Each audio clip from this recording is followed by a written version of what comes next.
You're anxious and you're looking for some friends to sit with whilst you move through a panic attack. You found us.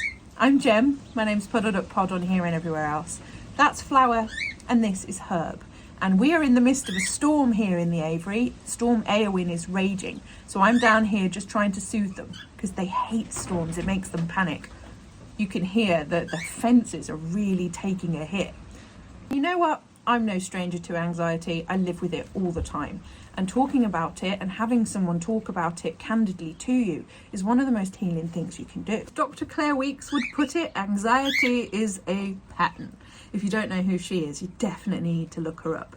She's still got her audiobooks. She, I think, worked decades ago. She's an Australian, I think, maybe, GP who formulated a lot of work around anxiety and has the best advice, the most soothing voice, and the best logic approach to anxiety attacks, panic attacks, insomnia, all sorts of things associated with anxiety.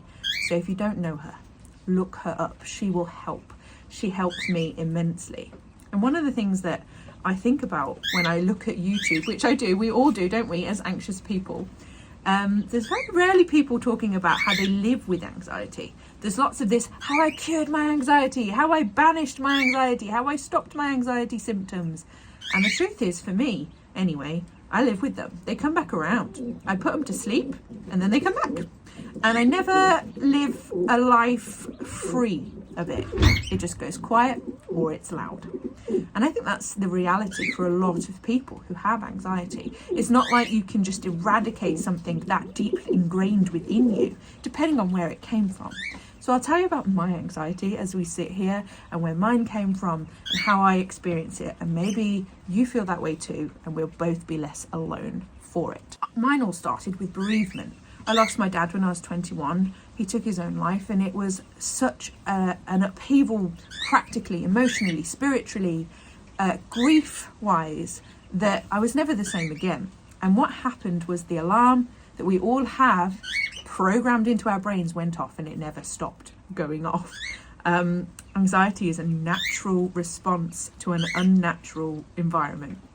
We might have one day been running away from a woolly mammoth thousands of years ago, and that system's still within us. It's just that the woolly mammoth looks like a bereavement or a family member getting sick or a job issue or money issues or relationship issues. The fear is the same. The brain doesn't know the difference between fear of a tiger in front of you about to devour you and the fear you feel when somebody's been cruel to you, or when something's gone wrong, or when you don't have the money to pay the mortgage.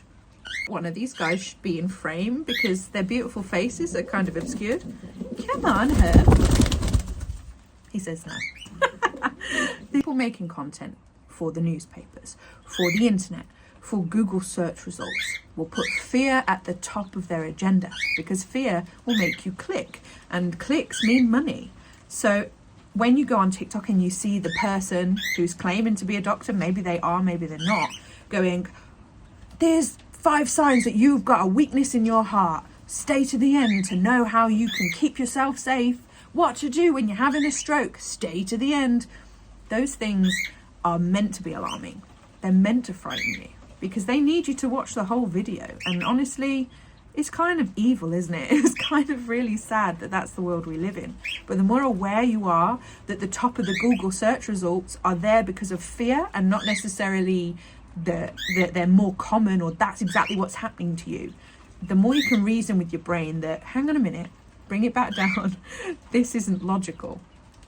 Best port of call to reassure yourself if you've got a really serious symptom is your doctor. And obviously I can't, as a stranger on the YouTubes, tell you not to go to your doctor. You absolutely should. But there are things that you know in your heart, if you have that belly feeling, you know are fear and not necessarily physical. Maybe you've had it checked out before. The rapid heartbeat, the shortness of breath. These are textbook anxiety symptoms and they come back. You know, you can get rid of them and they come back round. And it's talking to yourself about moving through it and sitting with it. And that's easier said than done. I'm filming this video right now because I know if I watch it later, when I'm actually frightened, I will probably listen to myself. And if you're frightened now, I'm glad that you're here with me. That's why I'm putting this out there. What can you do to limit your anxiety day to day and try and cope in the world as it is? The world is unnatural. We are working to the tiniest limit of our physical capability, mental capability. We're overstimulated. We don't move with the seasons.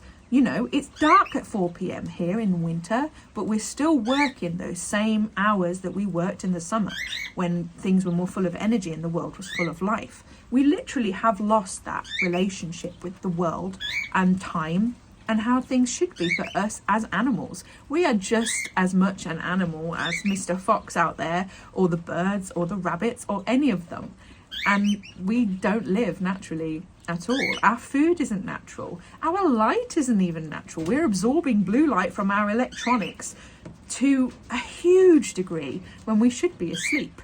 And there's no shame in that. We all do it. And it's programmed to make it addictive.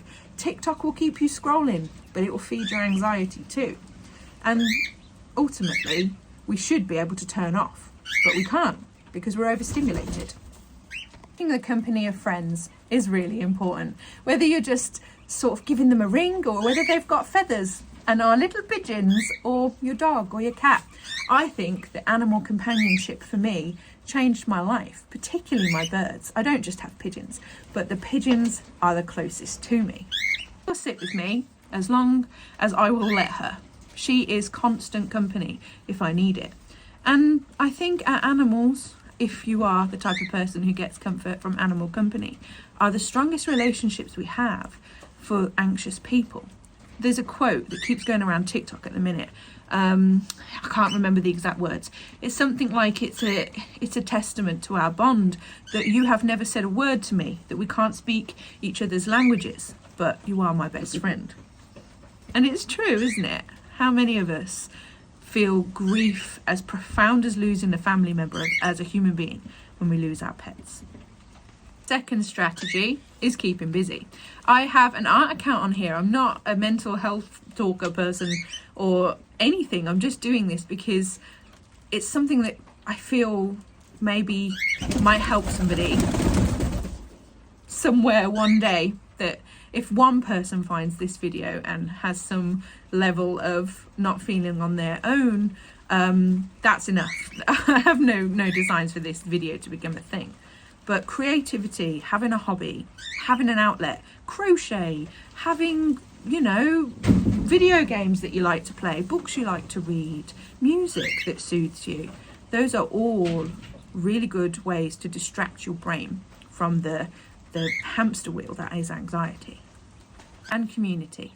Finding people, strangers even online, who are going through the same things as you. No More Panic is an incredible website. I always look at that because there's loads of people on there. Mumsnet is really good for finding people who are anxious and talking about it. And Reddit.